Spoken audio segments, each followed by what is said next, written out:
Bonita, agora o padre vai soltar um VTzinho para a gente poder falar sobre traumas na infância. Dá uma olhadinha e o padre vai dar uma palavra e depois eu chamo a nossa grande convidada. Dá uma olhada no VT.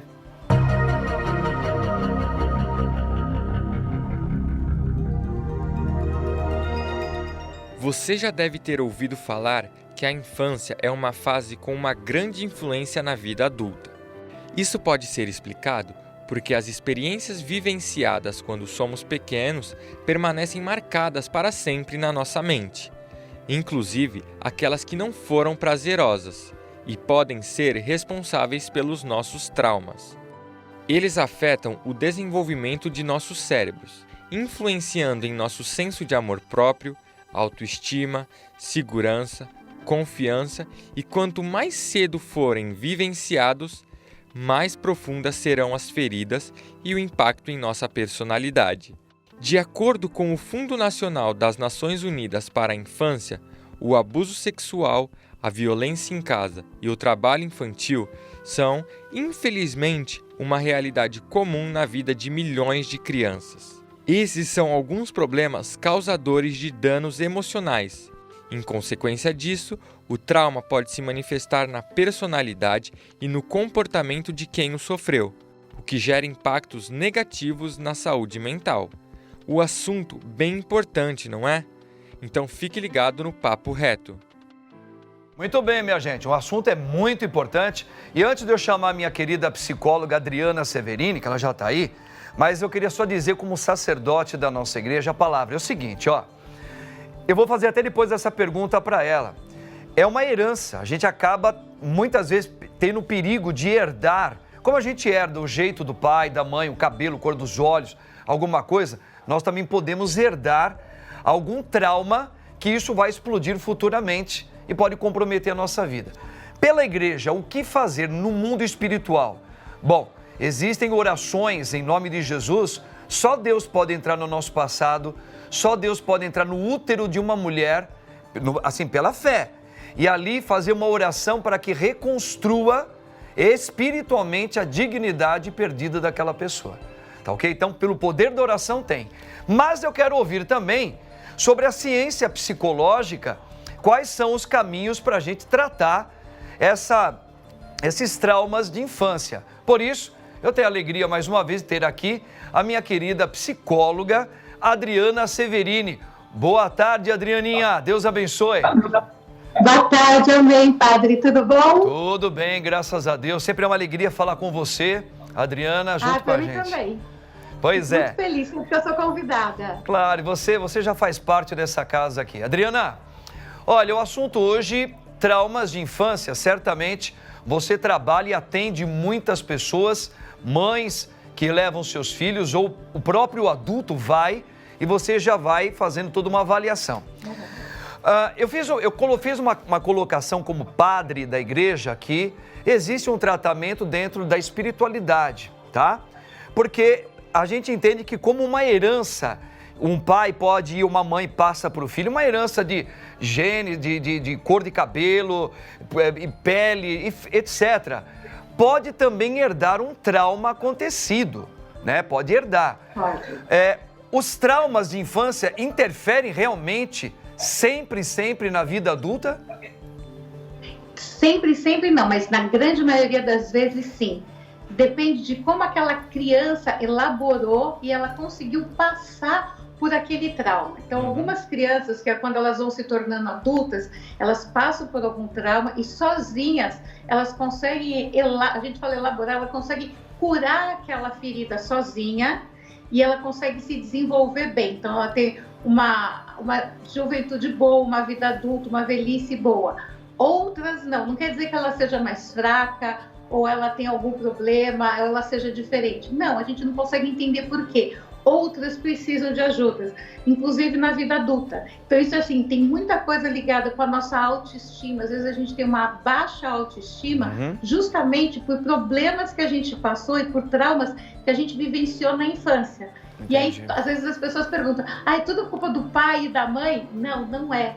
A gente sempre vê que, na maior parte das vezes, as mães e os pais fazem o melhor possível. Só que esse melhor, às vezes, mexe um pouquinho com a cabeça da criança. Entendi. E também os traumas não são só vindo pelo pai ou pela mãe, mas sim por todas as pessoas que estão em volta da criança. Então, Perfeito. tios, avós, avós, que estão ali por perto e que fazem parte dessa vida da criança, inclusive professores. Entendi. Às vezes tinha alguns castigos na minha época que acabavam humilhando a criança. Você Sim, colocava a criança sim. lá na frente de todo mundo Sim. porque ela tinha errado alguma coisa ou não tinha feito a lição de casa. Sim. Que hoje em dia não é mais feito. Isso podia causar um trauma gigantesco.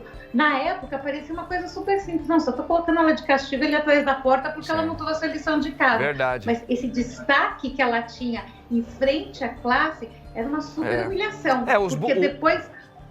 O depois bullying, todo o bullying mundo também. começava a ter o bullying em cima da criança. Sim. E ela começava a se sentir mal, e ela ia, às vezes, ficando uma criança introvertida, que é diferente do tímido. O introvertido é aquele que não fala com absolutamente ninguém, ele se cala e se fecha nele mesmo. Então, Entendi. isso pode ser um grande trauma que desenvolveu, às vezes, por uma atitude impensada de dar um castigo Legal. porque uma criança não trouxe uma lição de casa. Eu vou fazer um merchan, mas já vou deixar a pergunta já para você nos ajudar. Como ajudar os pais ou um adulto a diagnosticar, apesar que você já deu várias pistas já na primeira resposta que você deu, mas como identificar os traumas? Como identificar esses traumas na infância? Olha, veio da infância ou veio no período X. Deve ter alguma maneira para a gente identificar isso. Então, já você vai explicar para a gente, dentro da psicologia, minha querida Adrianinha, que não tem para ninguém. É isso aí, minha linda. Já o padre fala com você. Olha aqui, minha gente, vamos continuar nosso assunto aqui com a Adrianinha, porque o assunto está muito bom.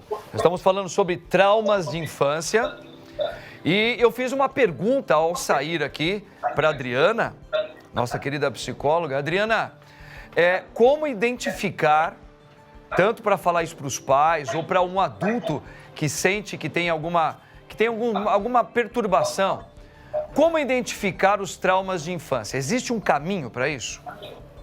Tem. Normalmente, assim, a nossa baixa autoestima, ela vem ligada sempre com alguma coisa que veio da infância, e assim, acho que em 80% dos casos, que veio da infância, da juventude, e que a gente vai carregando para a nossa vida adulta. E principalmente inseguranças. Tudo que quando a gente começa a achar, eu não sou capaz de fazer isso, sem nem ao menos ter tentado. Às vezes você acha que você não é capaz porque você já tentou, errou e já não sabe que não vai saber fazer. Mas quando você de cara, alguém fala, por que você não faz isso? Não sou capaz, eu não sou boa nisso. Por que você não procura? Não, eu nunca sou boa.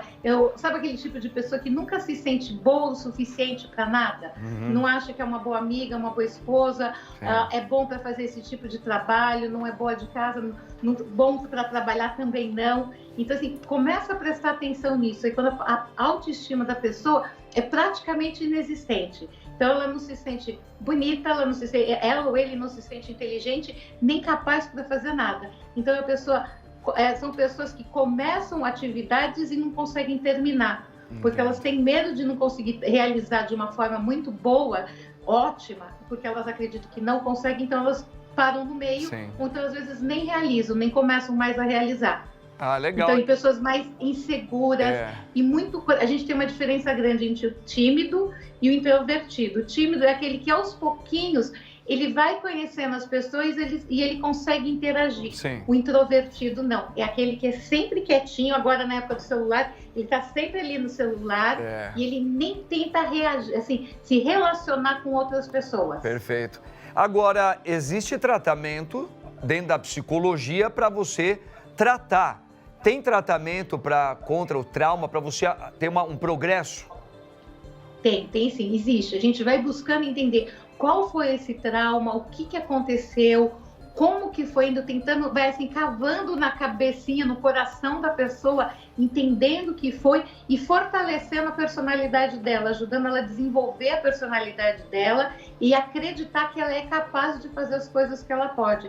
E assim, tem outros traumas que são muito mais sérios, como abuso infantil, se ela foi abusada sexualmente, emocionalmente. Então isso a gente tem que tomar outros traumas muito mais sérios, e aí a gente tem um trabalho muito importante e é um pouquinho mais longo para a gente conseguir trabalhar. Entendi. Por exemplo, exercitar a inteligência, que é um pouco o que você está falando. A inteligência emocional para curar as mágoas. Seria um pouco esse exercício também importante fazer? Isso, é importante, porque você, e às vezes até uma coisa simples, um pai, uma mãe sempre vira para o filho ou para a filha, ai que bonitinha, como você é bonitinha. Quando ela chega na adolescência, a gente quando está na adolescência tem a tendência a achar que a gente é sempre feia. E se você não estimula outras coisas, você é bonita, é inteligente, tem capacidade para isso, que é aumentar a gama de coisas que a pessoa tem de bom. Ela na adolescência, a partir do momento que eu tô me sentindo feia, então eu não sou boa para nada. Porque a única coisa que foi estimulada era a beleza. Se eu sou feia, eu não sirvo para nada. Então, assim, o pai e a mãe, eles não erraram em chamar a filha de bonita ou o filho de bonito. Putz, foi super legal, foi um elogio. Só que, indiretamente, eles acabaram dizendo que ela só tinha aquela qualidade. Então, a hora que começa a nascer espinha, o menino fica com a mão grande, todo torto, falando esquisito, ele começa a falar, bom, não tem mais qualidade nenhuma. É a hora que ele se fecha nele mesmo. Na verdade, né, Adriana, nós teríamos que preparar um livro para como você educar desde a gestação, a mãe saber como deve falar com o bebezinho que está sendo gestado no ventre, até o nascimento. Esses detalhes que você está colocando, não só elogiar numa área, mas você... Quer dizer, tudo isso é muito importante, né? Você ter um livreto para você falar como que eu vou preparar a personalidade do meu filho para que se tiver algum trauma, até no ventre, às vezes, porque antigamente tinha pais que, mais antigamente do que hoje, que não queria saber que a mulher estava grávida, tem que ser menino, tinha que ser menino. E não tinha esse negócio de saber, como hoje, se é logo menino ou menino. E aí nascia uma menina, o pai ficava revoltado. E a criança poderia também sentir o quê? Uma negação do pai e da sexualidade dela. Esse é fato também? Porque assim, é um trauma. O pai fica o tempo todo, meu filhão tá nascendo, meu filhão. A hora que chega, olhava. Primeiro que o pai não entrava na sala de parto. A hora que dizia, a parteira saía e falava, olha, é uma menina.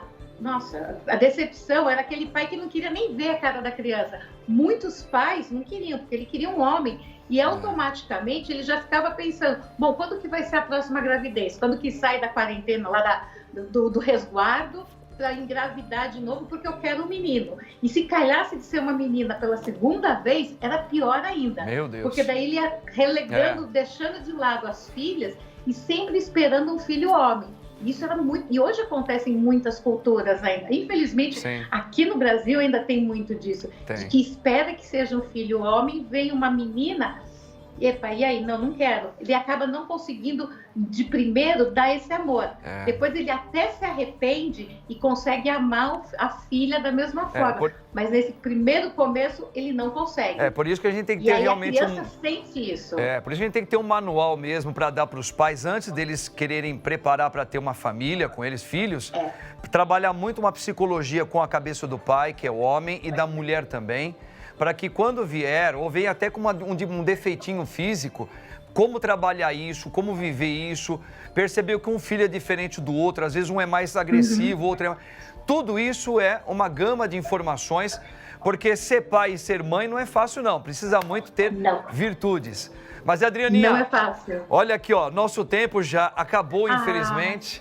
E que pena. Um dia eu creio que eu acredito muito, sou um padre de fé, nós vamos ter um programa inteirinho só para eu e você falarmos de um assunto muito legal, uma hora inteira, tá bom, minha linda? Espero, daí a gente conversa bastante. Deus abençoe você, tamo juntos e obrigado mais uma vez pelas suas dicas dentro da psicologia sobre traumas de infância. Deus abençoe. Amém, padre. Muito obrigada, bom final de semana. Igualmente, minha linda. Olha, minha gente, é isso aí.